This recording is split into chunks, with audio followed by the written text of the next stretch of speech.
Necəsən gözəl bacı? Var olasan. Hər vaxtınız xeyirli olsun. Mənim adı Əlidir, mənim adaşım.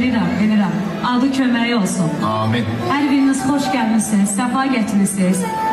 Biz də öz adımızdan Əli balamızı təbrik edirik. Günlər o günlər olsun ki, böyük toyuna gələk.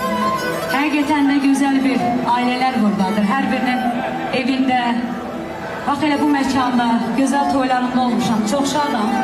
Elimizdə, obamızdayıq, Şirvanımızdayıq, Göyçayımızdayıq. Necə olacaq? Ay Zamir, Allah səni var eləsin.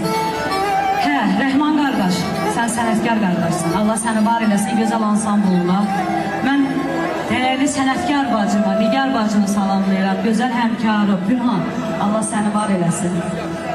Hə, gözəl dostlar, yeni için nuş olsun. Məclisimiz indi başlayır.